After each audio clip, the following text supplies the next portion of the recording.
Hi guys! Gusto ko lang i-share sa inyo kung paano ako nag-self-check-in sa AirAsia app for our international flight. So, 10 days na lang flight na namin. And kaninang umaga, nag-prompt sa akin yung message na open na daw ang self-check-in or online check-in. So, tignan natin. By the way guys, ako ay nakapag-self-check-in na kaninang umaga. So, ipapakita ko na lang sa inyo kung ano yung itsura ng app and then kung ano yung ginawa kong process. So, sige, open muna natin yung AirAsia Move app natin. Yan. So, kung makikita nyo nga, nakalagay ng e-boarding passport. Pero, balikan lang natin yung kanina.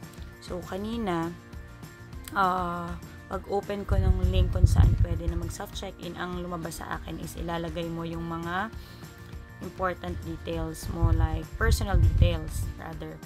Pangalan mo, pangalan ng dalawa kong kasama. So, about our personal details lang. So, after nun, dito na siya nag-redirect. Yan, ipapakita niya na sa'yo yung mga dangerous goods na bawal dalhin. Yan, huwag kayo magdadala ng explosive, flammable glass, etc. So, iwasan na lang natin yan. Mag-yes, I agree lang kayo. And then, dito na kayo pupunta. After. Yan. After nyong ilagay yung details nyo at tignan yung mga bawal dalhin, ito na kayo may redirect. Bibigyan na kayo ng e-boarding pass. So, i-download nyo na lang kung mag-isa lang kayo. Just download it. Kung marami kayo, is pa-isa-isa nyong ida-download. Pwede nyo ring i-share yung boarding pass. Ayan. So, din-download ko siya isa-isa. Okay. Ayan. So, kung makikita nyo, may nakalagay na stamp sa gitna. Nakalagay doon, document verification required. So, kahit naka-online check-in na kami, okay, kailangan pa rin namin pumila sa check-in counter para ipa-check yung aming mga papers, documents like passport, birth certificate ng anak ko, at saka yung travel tax. Kasi in fact, di pa kami nakakabayad ng travel tax.